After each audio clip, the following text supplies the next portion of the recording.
Welcome to Wisdom and Knowledge. I'm your host, Dr. Terry Warren, and I am so excited today to have with me Tom Banks. Tom, welcome to the show. Thank you for having me, Terry. You know, one of the biggest issues that the church has, of course, is raising money.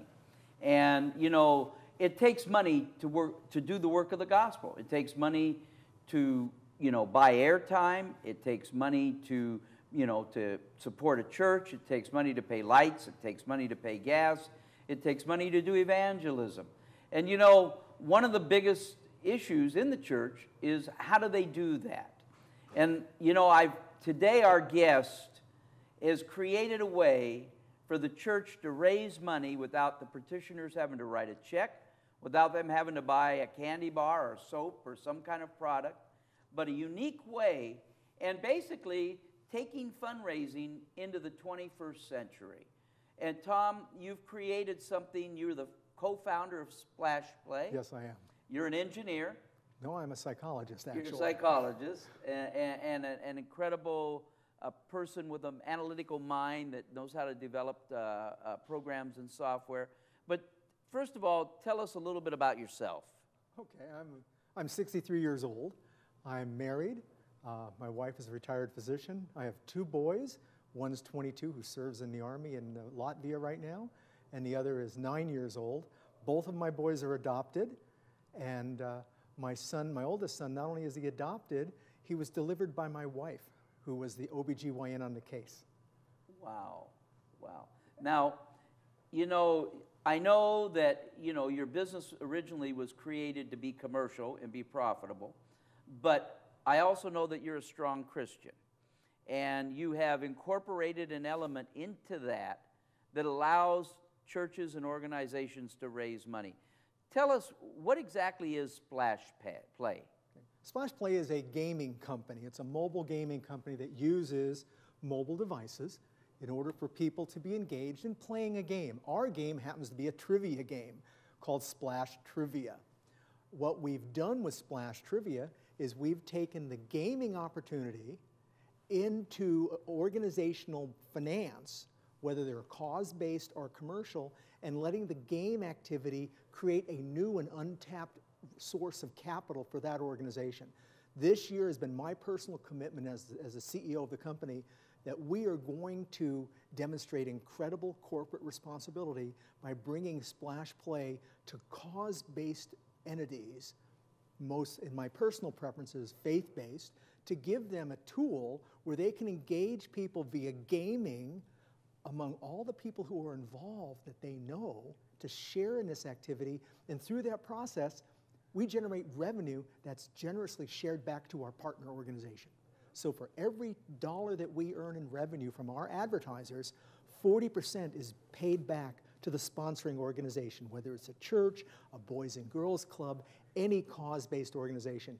Even the battleship USS North Carolina is one of our partners, where people play trivia games about the battleship and share it with their friends who love battleships. And so I understand, because you showed me, and I was astounded at the numbers regarding trivia.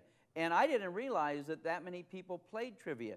And I guess most people think it's just children that play trivia, but it's not the case. Tell us a little bit about what trivia is and who does trivia, who plays trivia? Good question, Terry. The fact of the matter is, when it comes to gaming, especially mobile gaming, most people that are playing mobile games are adults. The average age for a female is 47 and 40 for a male. Most of these people have college educations, they have good incomes. They are online playing games. It's just not our 9-year-olds drinking Red Bull and playing video games. These are adults that are doing this. This is a $40 billion a year industry. And so these people are actively involved, and they're actively involved in social media. So Splash Play is a social media game environment where I play the game and I share it with my friends who have a similar interest. It isn't like a game that is being done just for the sake of wasting or whiling away time. The most popular games on the internet today are trivia. 70 million people play trivia crack. 70 million people play trivia?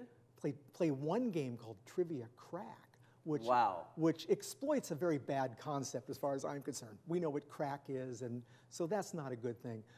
So trivia at Splash Play is a little different. We are trivia with a purpose. Our purpose is to create a new and untapped funding channel for worthy causes, and for them to be able to engage their constituents by sharing in games and entertainment that's relevant to that organization. If you were a car museum, you could have trivia about cars. If you're a church, you could have trivia about the Bible, which we have a very robust trivia game just on the Bible that anyone can play, and they can share it with their friends and even compete with their friends. And the act of doing that generates revenue, and then our revenue automatically gets shared back with our partner organizations. So what you're saying is that if a church uses this Splash Play and its members are playing trivia game and actually learning more about the Bible, Yes. while they're learning more about the Bible, the church is getting money. The church is getting money. And as their congregation plays the game and they share the game into social media on Facebook, Twitter, Pinterest, email it to their friends, the act of their friends playing the game also generates revenue for that organization. So it broadens the reach of the organization from their immediate congregation to the entire pool of people the congregation reaches out in social media, which can be measured in the millions. And how much does this cost a church or cost, an organization? The good news, it costs absolutely nothing. No one pays for Splash Play. The players don't pay for Splash Play. We don't sell the players anything. The organization pays nothing for Splash Play.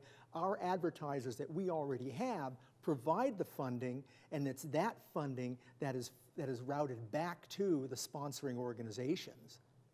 So let me ask you something, because this is really amazing and it's very interesting. How long does it, how complicated is it to incorporate this into an organization? About 15 minutes. As a test, a buddy of mine and I, Mitch, we decided to put up a Bible trivia game. He and I sat down, and in about 20 total man hours, 10 each, we put up a Bible trivia game for all 66 books of the Bible with over 1,000 trivia questions and pictures, and it took us about 20 hours.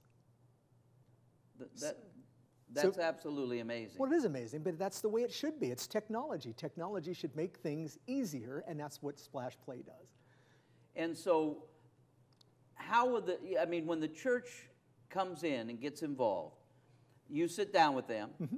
and then you create a site just for them. Well, give us the process. Let's say I have a church. Okay. And there are many pastors that watch this, and many organizations, and people that go to church. And by the way, tell your pastor about this.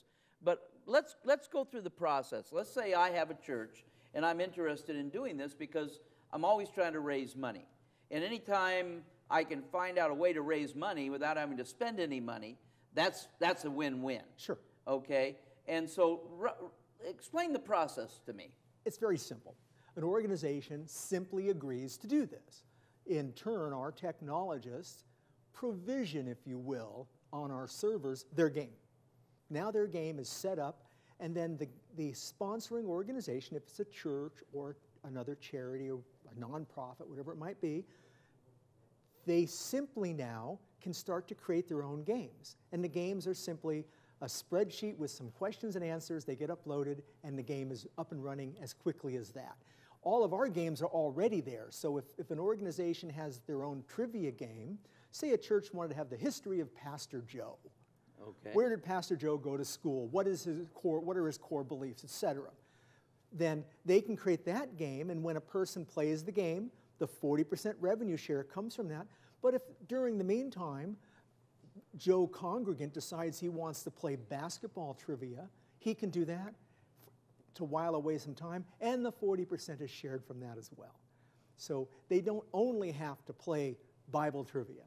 When they come to the game that's associated with that organization, then everything that happens within that game experience generates an economic event to benefit the organization. It's as simple as that. So they could play other games other than the one. And now, do you assist in, let's say I started tomorrow and I wanted to get this thing right up. You have Bible trivia questions that I could actually use, Right. and then as I go, create my own. Even more interesting than that, we can provision the Bible trivia game for you. You can give us your own trivia questions you want in the game, and we'll put those in there. And while people are playing the trivia game, your own audience can add their own questions and answers. That's called social gaming. So as Betty is sitting in Des Moines and she's playing the Bible trivia game from a church in Alhambra, she can say, I have a question about John 3:16. She can enter the question with the answers. It does not go live until the game sponsor approves it. So there can't be any false information disseminated into the game because the organization responsible gets the chance to look at and approve or deny any questions. So we believe the best way for the game to grow is to let it grow organically from the audience while they're playing the game. Everybody knows something about something that would be interesting to other people. Wow. Now, one of the questions, and again, you know, the revenues are coming from sponsors, and I assume there are companies like Home Depot and Coca-Cola and, you know, Pizza Hut or whatever the case may be. Yes. But I always know that organizations are very concerned about where their money comes from. They're concerned that, you know, they don't want to all of a sudden find out that, you know, Budweiser has contributed to them, and so now their church is being on the front page of their local newspaper because they took money from Budweiser. Is there a screening process by which the church, you know, you make sure that the advertisers that are on there are, you know, there's not an adult bookstore or an alcohol company or cigarette company? Yeah, first of all, as a Christian and the leader of the organization, we set the standard. It has to be family friendly. This is our choice. If an organization says, by the way, we just want to make sure that there's no firearm ads or bail bondsman ads or something that would be unacceptable, they just need to tell us, and those will be filtered from the ad pool that comes from all of our national advertising sources. So we're not unwilling to do that. Recognize the fewer the ads, sometimes there's less money that's generated, but it's a matter of balancing between what's right and money. So we absolutely want our partners to be proactive with respect to their standards that they establish. Okay. But I'm pretty sure, based on my value system that we apply here at Splash Play, there's nothing they're going to ask of us that isn't already being done, because it's got to be family friendly. This is not about doing anything to make money. As I said to you once we were chatting, I'm a technology guy. We could have created Snapchat. We could do anything. I could create a pornography site. I have a technology background. I just choose not to do those things.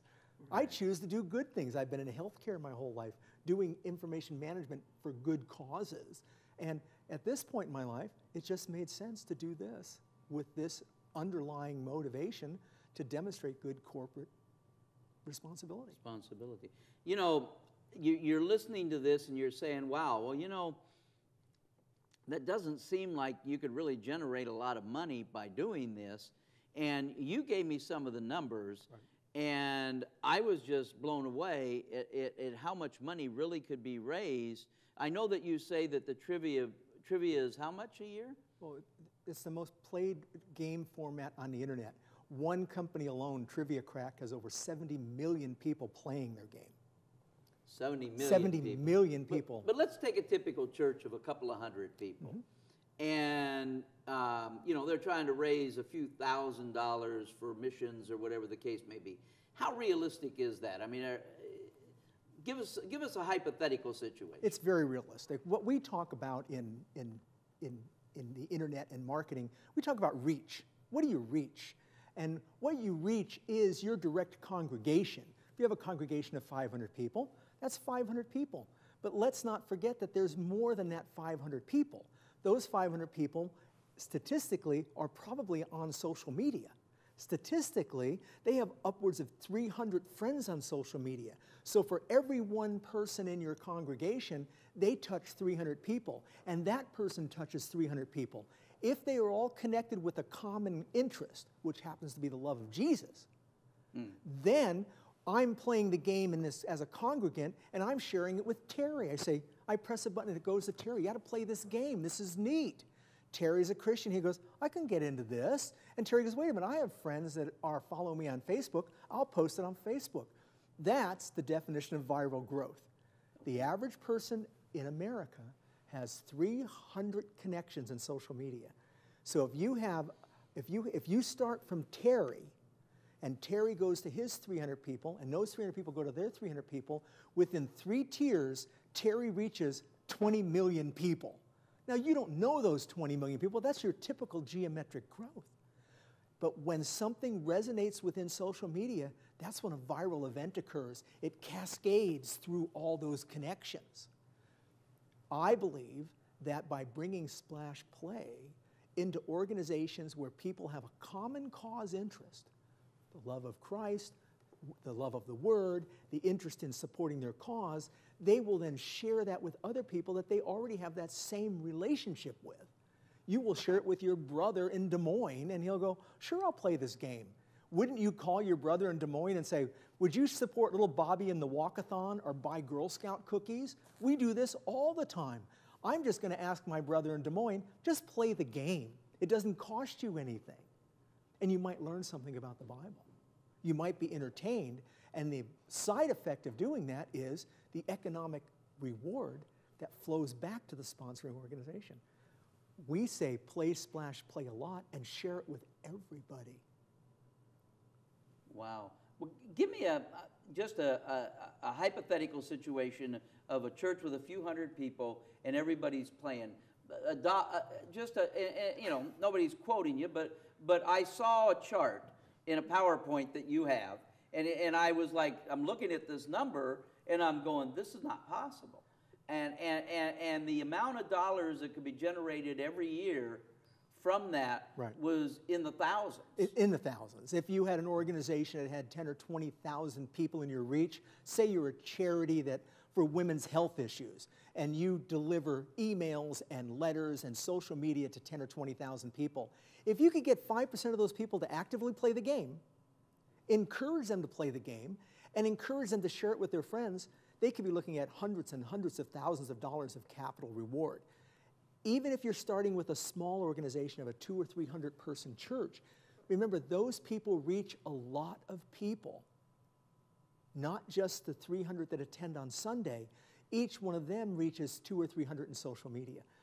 Your job is to encourage them to share it, just like our job is in church to evangelize.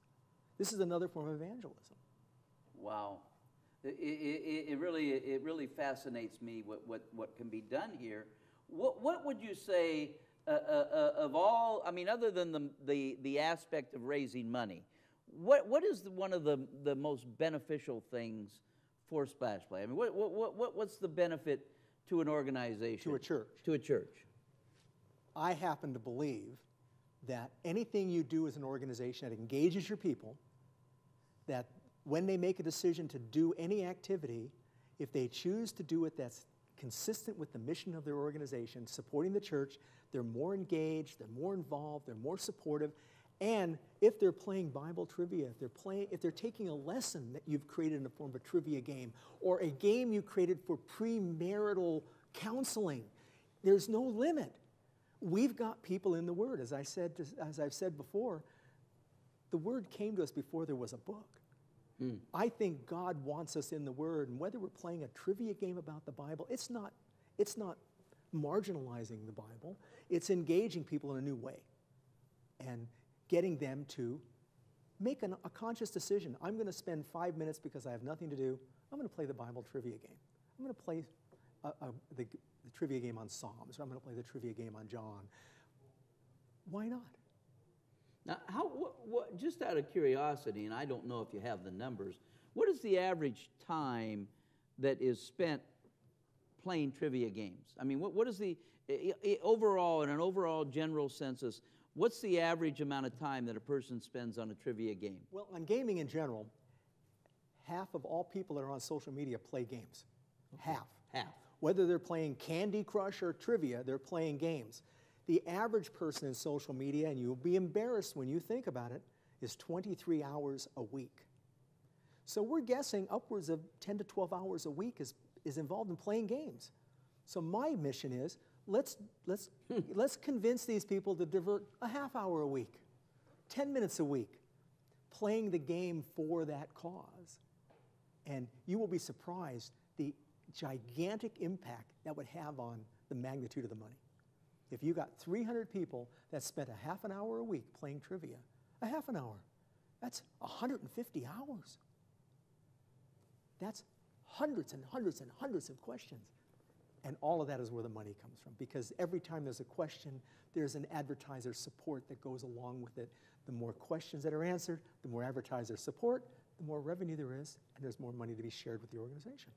Now, there's another very interesting element to this, and it's the fact that you have built into it the opportunity, so when people are answering the right answers, they win points. Correct. And we only have about 7 or 8 minutes left, but they win points, and then the organization can give them something as a prize, so you could create a competition of the youth to answer questions. That's right. And then the person that won that might win a T-shirt that's a Christian T-shirt, or might win a Christian CD. It could be done as a contest, but more often it's done as just a loyalty program.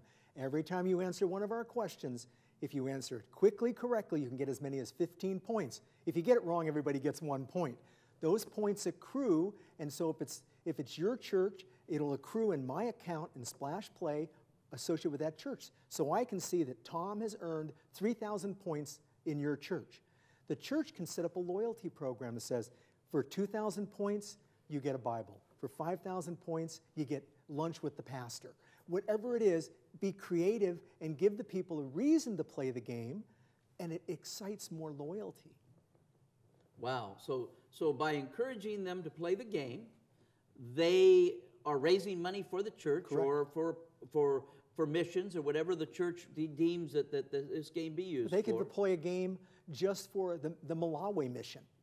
All the trivia about Malawi or Myanmar, wherever they're going. Wow, that's amazing. Instead of asking people for money, ask them to support by being engaged in play. And while they're doing it, they're learning about Myanmar and Malawi, not just writing a check. It gets them engaged. Wow. And you know, children can play it, adults can play it. You can play it on the internet. You can play it on your phone. Correct. And you set all that up for the church. Correct. So, you know, it's just automatically in place. Correct. And to play the game, our game is called Splash Trivia. So to play our Bible game, you go to www.splashtrivia.com/A189. You go to that, you type that into your browser, and you will come to our Bible trivia game, and you can play all 66 books of the Bible. Now give us that address again, because it's splashtrivia.com/A189. Well, I would suggest that you go to that, because you know, you will see how amazing this game is. You'll see, and I would encourage you, if you're out there, to talk to your pastor. You know, they can contact this station right here and say they want to get involved with Splash Play and use it as a fundraiser. You know, and I want to encourage you pastors that are watching. I know, because I happen to be a pastor, I know the battles that it is with raising money. And I know that if you really do the national statistics, that only 15% less than 15% of the church tithe 10%. This is the truth. Only less than 15%. So, you know, this is a way for you to generate the monies needed to do the work that God called you to do, without having to do a bakery sale. Not that you shouldn't do bakery sales, without having to do a car wash, without having to do a rummage sale, without having to do all the things that you've normally had to do over the years to get your constituents, your members, to raise money. You will be able to raise by simply them having fun playing a game. I want to thank you for being here today, Tom. Well, thank you. This is an amazing project you have. I want you to tune in again for the show is Wisdom and Knowledge. I'm your host, Dr. Terry Warren, and we just want to thank you for coming today, and we want to thank you for watching. Go online, go on your phone, play this trivia game, and see how amazing it is. Thank you.